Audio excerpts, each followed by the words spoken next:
Kayalpattinam special biryani கஞ்சி ஈஸியா one பார்ட்லயே நம்ம பண்ணிடலாம். இது எப்படி பண்ணலான்னு பார்த்துடலாமா? ஒரு பவுல்ல 100 கிராம் அளவுக்கு பச்சரிசி, ஒரு 50 கிராம் அளவுக்கு சிறுபருப்பு 2யும் கழுவிட்டு ஒரு 10 நிமிஷம் நல்லா நம்ம ஊற வச்சு எடுத்துக்கலாம். இப்போ ஒரு குக்கர்ல 2 டீஸ்பூன் அளவுக்கு நான் நெய் சேர்த்துருக்கேன். பட்டை, கிராம்பு, ஏலக்காய் எல்லாம் சேர்த்துட்டு கொஞ்சமா ரம்ப இலையும் சேர்த்துக்கோங்க. ரம்ப இலை கிடைக்கலனா நம்ம ஸ்கிப் பண்ணிக்கலாம். இப்போ ஒரு பல்லாரி, 2 தக்காளி, 2 பச்சை மிளகாய் எல்லாம் சேர்த்து அந்த நெய்யிலேயே நல்லா வந்து நம்ம வதக்கி எடுத்துக்கலாம். இப்போ ஒரு 10, 15 பொடி வெள்ளைப்பூடு சேர்த்துட்டு, கொத்தமல்லி, புதினா இலை இதையும் நம்ம கொஞ்சம் கொஞ்சம் சேர்த்துட்டு, 1 டீஸ்பூன் அளவுக்கு இஞ்சி பூண்டு பேஸ்ட் அதையும் சேர்த்து நல்லா வந்து நம்ம வதக்கி விட்டுக்கலாம். இப்போ ஒரு 100 கிராம் அளவுக்கு நான் பீஃப் கொத்துக்கறி சேர்த்துருக்கேன். நம்ம மட்டன் கொத்துக்கறியும் நம்ம சேர்த்துக்கலாம்.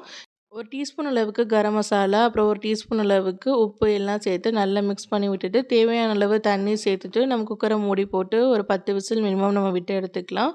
அந்த கறியும், அந்த சோறு, பருப்பு எல்லாம் நல்லா குழைய வெந்து வரணும்.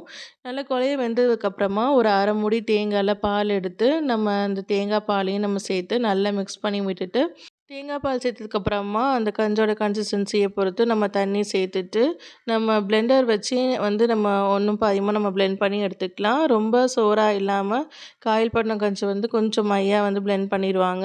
நமக்கு எப்படி தேவையோ அந்த அளவுக்கு நம்ம பிளெண்ட் பண்ணிக்கலாம். பிளெண்ட் பண்ணும்போது நம்ம பச்சை மிளகா, ரம்ப இலை, பட்டை, கிராம்பு இதெல்லாம் எடுத்துட்டு நம்ம பிளெண்ட் பண்ணோம்னா, நமக்கு அந்த பச்சை மிளகாவோட காரம், அப்புறம் அந்த ஸ்பைசஸோட ரொம்ப ஸ்மெல்லும் இருக்காது. இப்போ தேவையான அளவு தண்ணி சேர்த்துட்டு, உப்பு சேர்த்துட்டு அடுப்பில் ஏற்றி ஒரு 2 கொதி விட்டு இறக்குனோம்னா, ஒரு சூப்பரான பிரியாணி கஞ்சி ரெடி. கண்டிப்பாக இந்த ரெசிபியை ட்ரை பண்ணி பாருங்கள். இந்த ரெசிபி பிடிச்சினா மறக்காமல் லைக், ஷேர், சேவ் பண்ணிவிட்டு என் பேஜை ஃபாலோ பண்ணிக்கோங்க. யூடியூப் சேனலை சப்ஸ்கிரைப் பண்ணிக்கோங்க.